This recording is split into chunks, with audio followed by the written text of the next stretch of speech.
Bonjour à toutes et tous, je suis ravi de vous retrouver. Alors comme vous le savez, ces temps-ci j'ai vu pas mal de FAQ passer, donc j'ai eu l'idée de faire la mienne. Pour cela je vous ai demandé de me poser des questions, donc j'en ai reçu pas mal, je vous remercie. Que ça va se passer dans le sens, on va me poser des questions, je vais répondre et puis à la fin je donnerai les noms de tous ceux qui ont posé des questions parce que je me connais, j'ai tendance à digresser, donc si jamais je dis la personne, je vais vouloir en dire quelques mots sur la personne, etc.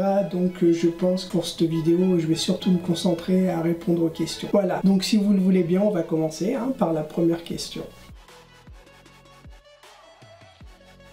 Je dirais la science-fiction, ouais, tout simplement parce que ça me permet plus de liberté. Je peux laisser mon imagination partir et inventer plein de choses. Voilà, je me permets plus de liberté, on va dire, avec la science-fiction. Mais j'aime bien plusieurs genres, Mais oui, la science-fiction, ouais, c'est celui que je préfère.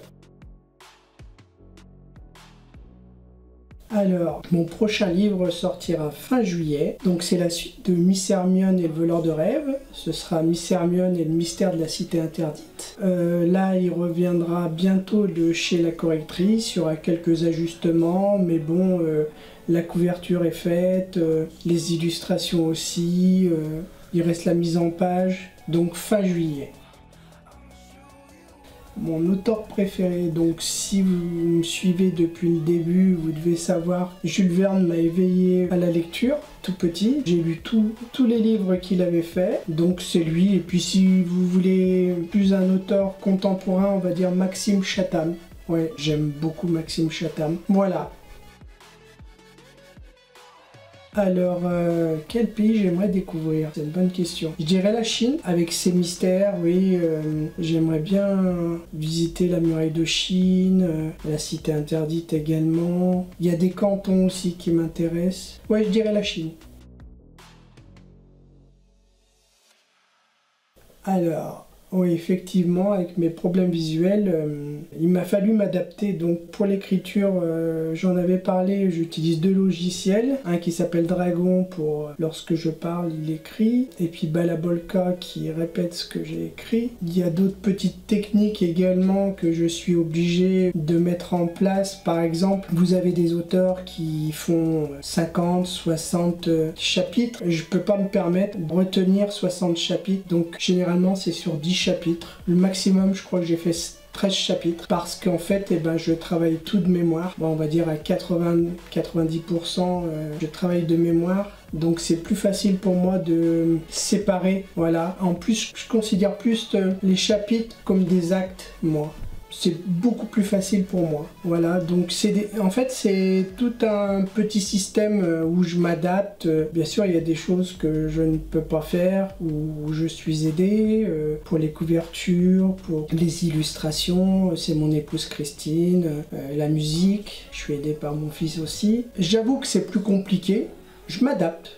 Je pense que voilà, on fait avec ce que l'on a et je m'en sors pas trop mal, je pense.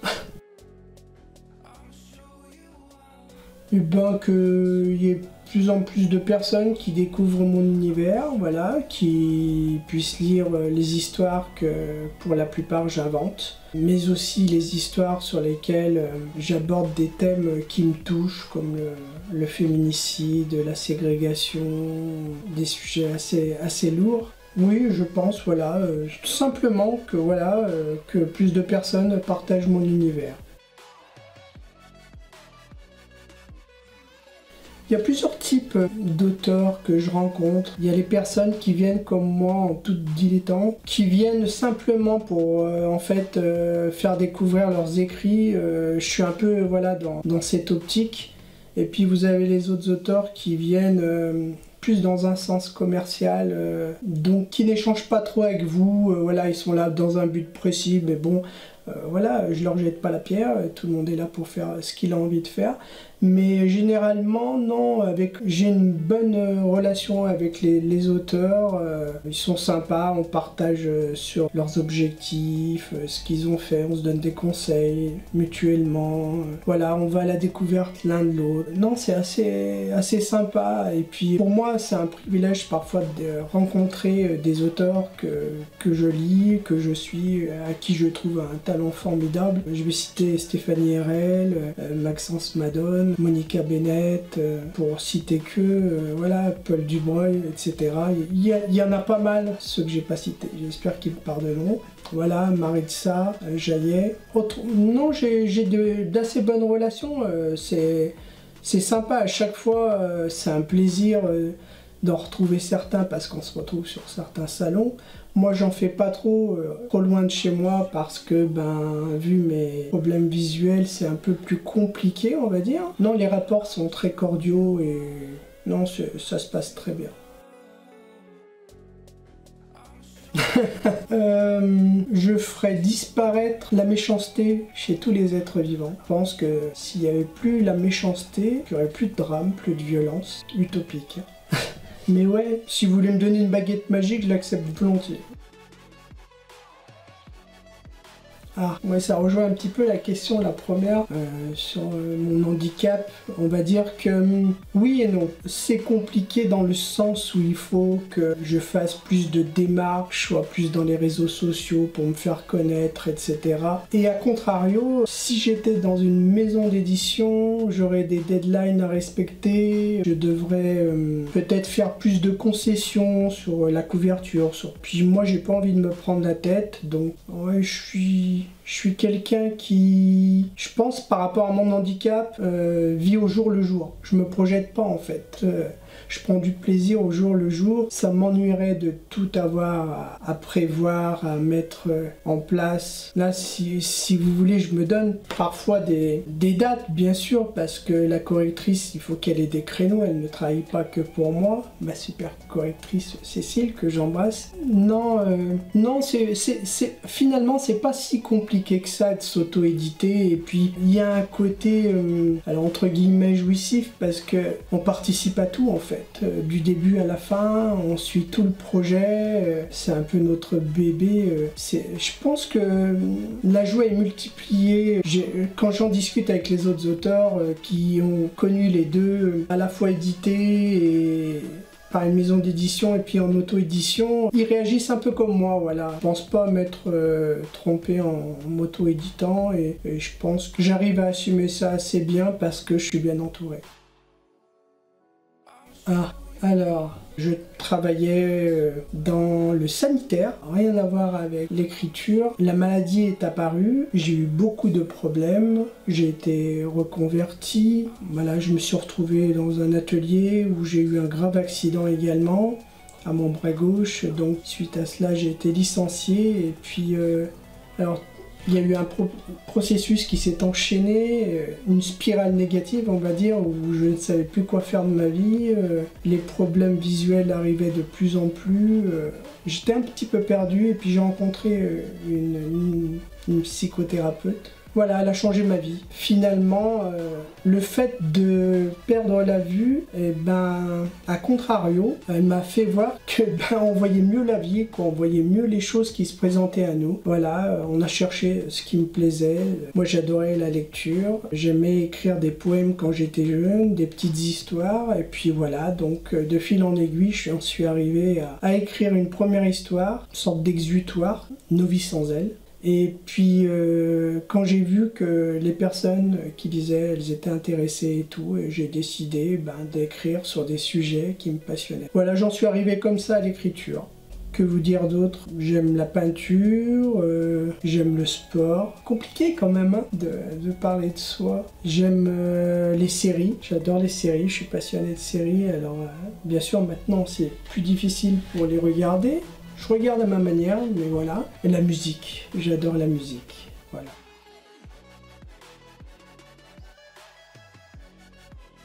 Mon rêve.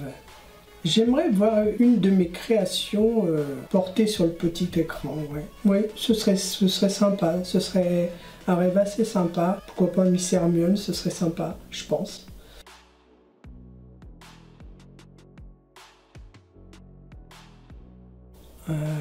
Non. Donc il y a plein d'auteurs que j'aime bien, mais je trouve que imiter un style d'écriture, ce serait pas moi quoi en fait, voilà. Non, j'ai mon propre style, voilà, c'est moi, j'arrive avec mes gros sabots. Non, non, et puis je dérogerai pas à la règle.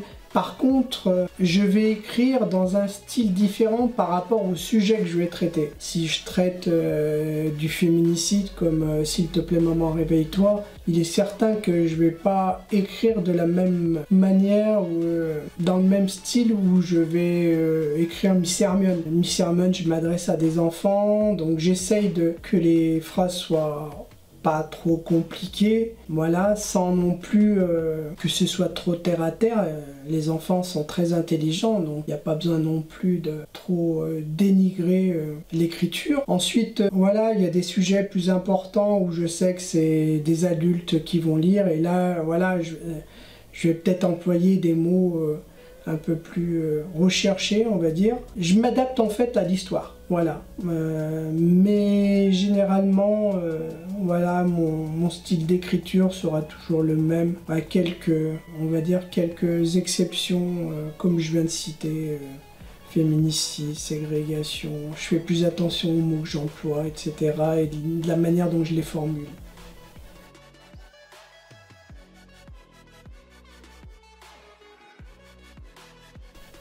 Alors, parce que je pense que je suis pas assez compétent pour ça. Je pense que il faut avoir le petit quelque chose pour faire ça.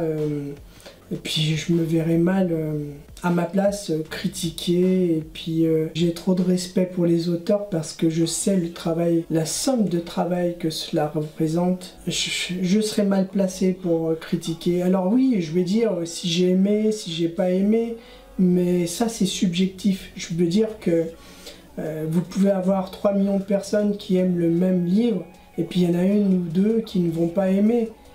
C'est pas pour autant qu'elles ont tort, c'est juste, c'est subjectif, c'est par rapport à ce qu'elles aiment pas lire. Voilà, il y a une chose qui peut les avoir choquées à l'intérieur, que d'autres ça ne va pas choquer. Mais non, non, non, je sais trop le travail que ça représente. Il m'est arrivé de voir des chroniqueuses ou des chroniqueurs qui en 2 minutes foutent en l'air le travail de peut-être 6 mois, 1 an de travail de l'écrivain, quoi, de l'auteur. Parce qu'on se rend pas vraiment compte de la somme de travail. Si vous écrivez quelque chose d'historique, il faut aller faire des recherches, ensuite on écrit, ensuite il y a l'alpha lecture, il y a la correctrice, les bêta-lecteurs, ensuite il faut tout mettre en page. Non, une somme de travail incroyable. Moi j'ai trop de respect pour ça, donc à chaque fois que je lis un livre, je dis voilà j'ai aimé ou c'était pas pour moi, et puis ça en reste là. Mais chroniquer, c'est vraiment un travail à part entière. Je pense qu'il y en a qui sont très doués pour ça. Alors moi, généralement, je regarde des chroniqueuses et des chroniqueurs qui ont vraiment une authenticité et une bienveillance. Il y a certains, je suis allé voir beaucoup de chroniqueurs, chroniqueuses, et j'ai fait le tri. Il y en a qui ont des comptes avec un nombre d'abonnés incroyable, et pourtant je ne retournerai pas les voir parce que j'ai l'impression, alors c'est moi qui parle, hein, ça ne tient qu'à moi, elles se mettent en vedette, ça ne les empêche pas de détruire le travail de certaines personnes, voilà, sans bienveillance, et ça me gêne. Et j'en connais d'autres, voilà, où je reste, je suis assidûment, parce que ces personnes ont le respect du travail, peuvent dire qu'elles n'ont pas aimé en toute bienveillance, et sans jouer les stars.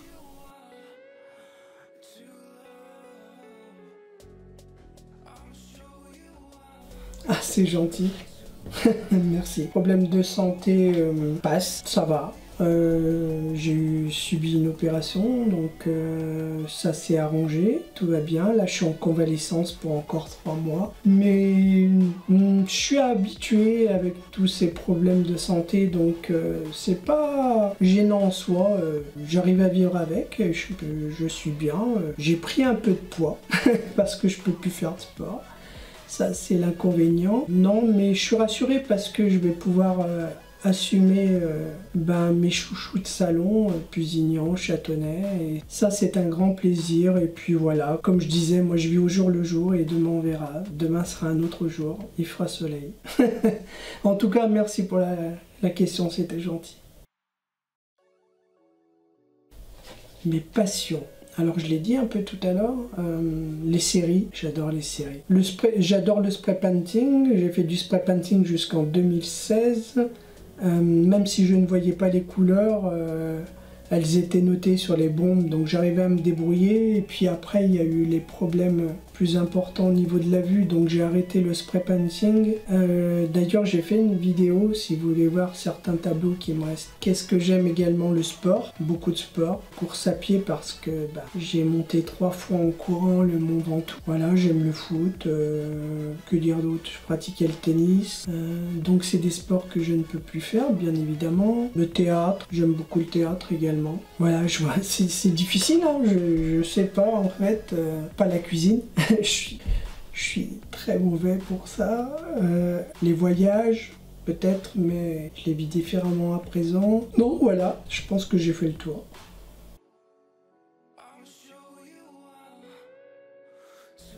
Mes livres préférés. Waouh, tous les Jules Verne déjà. Je mettrais peut-être La Nuit des temps de Barjavel. Et La théorie de Gaïa de Maxime Chatham. J'aime bien aussi Autre Monde, la saga qu'il a fait. Maxime Chatham, toujours, bien sûr. Les Fleurs du Mal. Il y en a d'autres, hein, mais vraiment les préférés, c'est ceux-là. Ouais.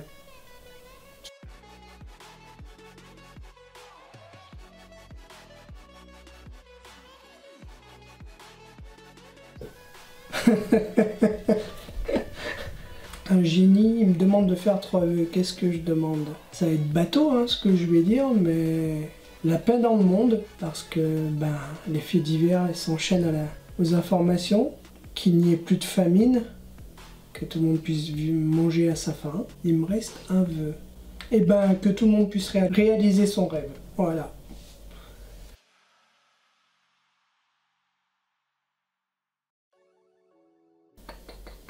C'est un peu... J'ai répondu un petit peu à cette question tout à l'heure.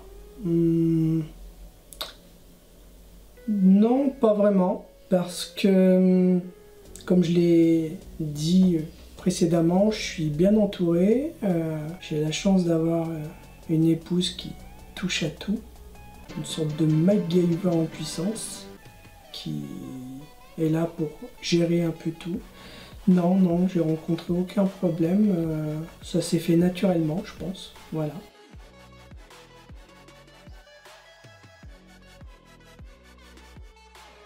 Le one-shot est plus facile, voilà, c'est une histoire, on va dire, qui s'écrit de manière basique. Mais si je faisais simplement des one-shots, il y aurait quelque chose il y aurait un manque en fait. Je préfère les duologies parce qu'on reste plus longtemps avec les personnages, qu'on a le temps de les développer, qui disparaissent pas tout de suite. Donc c'est sympa. Ah oui, j'aime bien jouer avec la duologie. En ce qui concerne les sagas, c'est compliqué. J'ai fait la saga du dernier cycle, j'ai réuni tout ce que j'aimais, voyage dans le temps, science-fiction, dimension surnaturelle, mythologie, et j'en passe. C'était un véritable casse-tête, j'ai mis une vingtaine d'années de recherche dans ces 5 tomes. Je suis passionné par le quantique, par l'histoire, la mythologie, donc voilà, j'en ai profité. Mais c'était vraiment compliqué de vivre pendant plusieurs années avec les personnages. Vous savez que le lectorat derrière, il attend toujours plus du tome qui va arriver. C'est logique, hein, j'ai moi-même été auteur, je le suis toujours, mais... Oui, vous attendez toujours mieux, donc vous vivez avec cette pression dans la saga, c'est plus compliqué, il y a plus de choses à gérer, il y a beaucoup de choses à retenir, il faut vraiment faire un abécédaire des personnages, parce qu'il y a de nombreux personnages au bout de 5 tomes, mais j'allais dire je recommencerai pas, mais c'est faux parce que j'ai recommencé avec Miss Hermione, alors c'est moins compliqué parce que... j'ai mis moins d'ingrédients, on va dire, donc ça a été plus simpliste, mais il faut pas cacher que la saga c'est vraiment énergivore, ça vous prend beaucoup d'énergie, Voilà, je pense que quand j'ai fait la saga, ce qui était intéressant, c'est que j'ai fait des coupures entre chaque tome, j'écrivais autre chose, ce qui permettait de me déconnecter, de reprendre un second souffle, on va dire. Mais c'est compliqué. Saga est très compliqué, one shot très simple, sans parler des novellas que j'ai écrits. Je pense que oui, j'opterais pour la duologie.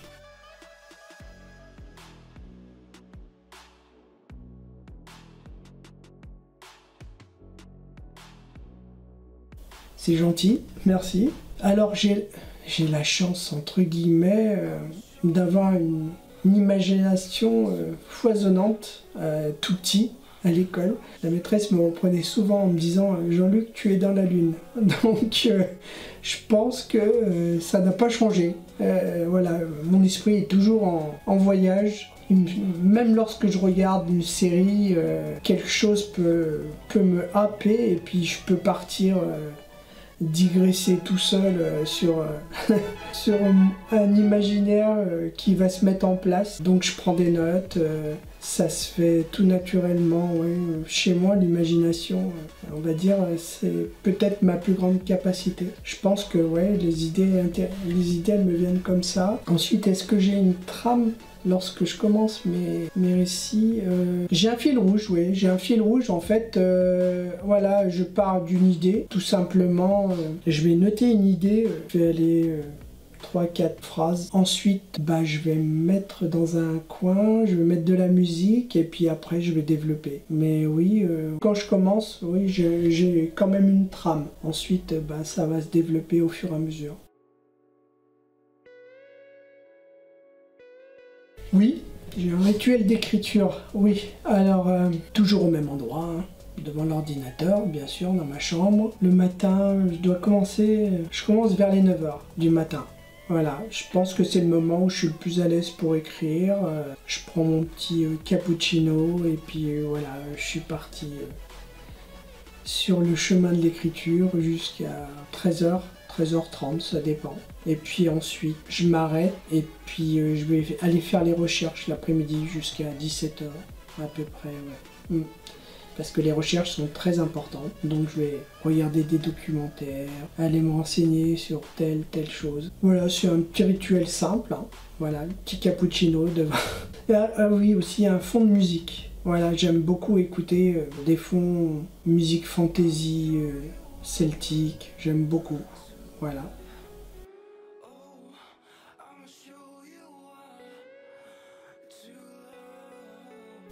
Ah, on en revient à ce que je disais au début. J'ai eu des propositions, j'ai eu 2 propositions de maisons d'édition que j'ai refusées pour les raisons que j'ai évoquées tout à l'heure. Voilà, des deadlines à respecter. Je pense que quand on est une personne physique sans handicap, ça doit être plus facile. Moi, j'ai cette peur, en fait. Oui, je peux l'avouer, j'ai cette peur de pas pouvoir gérer les dates et que des tas de choses m'échappent en fait. Voilà, là je sais que je suis entouré, ma correctrice Christine, qui m'aide beaucoup. Christine, elle me connaît par cœur, donc pour les couvertures c'est extrêmement simple, les illustrations. Ça fait plus de 30 ans, donc elle connaît mes goûts. Elle me supplée, on va dire. Elle arrive à combler mes manques. Et ma correctrice, j'ai trouvé une personne incroyable, férue d'histoire, qui va même au-delà de son travail quand elle est avec moi. Elle comble mes lacunes, on échange beaucoup, elle me conseille. Vraiment, c'est devenu une amie. Donc voilà, j'ai mon groupe. Alors je dis pas jamais, parce que je sais pas, un jour ça peut évoluer, peut avoir besoin peut-être d'aide ou de changer, mais dans l'instant T là, non, j'envisage pas parce que je suis heureux comme ça en fait. Je prends énormément de plaisir comme ça, je rencontre les personnes. Dans les salons, c'est plus difficile évidemment de se faire connaître, mais au fil du temps et au fur et à mesure, les gens ils commencent à retenir mon nom, et puis s'ils aiment mon univers, ils sont bienvenus. Et puis voilà, s'ils n'adhèrent pas, je leur souhaite bon vent ailleurs, il n'y a pas de souci. Donc non, je suis pas dans cette optique. Voilà.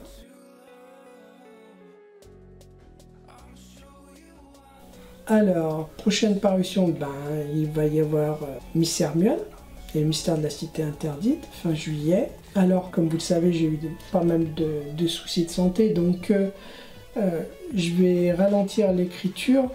Je vais en profiter pour sortir l'intégrale du dernier cycle, avec plein d'illustrations, vraiment quelque chose de sympa. Ensuite, j'enchaînerai par le tome 2 de la duologie Anaria et les Éternels. Je pense que ce sera déjà pas mal. Et puis on verra après plus tard enchaîner avec Miss Hermione et la forteresse des abysses, le tome 3. C'est ce qui est prévu. Donc là, je peux pas vous dire date parce que voilà, ça se fera en fonction de mon état. Voilà. Alors il me reste à vous remercier de m'avoir posé toutes ces questions. J'espère avoir été honnête dans mes réponses et avoir répondu comme vous le désiriez. Si jamais vous voulez plus de précision, on va dire, n'hésitez pas dans les commentaires. Hein, si j'ai parfois répondu à côté, ce qui est possible, n'hésitez pas à me le dire également. Voilà, donc j'aimerais remercier toutes les personnes qui m'ont envoyé les questions. Alors, ça va être difficile pour moi de les citer, donc elles devraient apparaître, voilà, sur l'écran. Vraiment un grand merci. Et puis, je vous retrouverai plus tard pour une nouvelle vidéo. Voilà. Au revoir.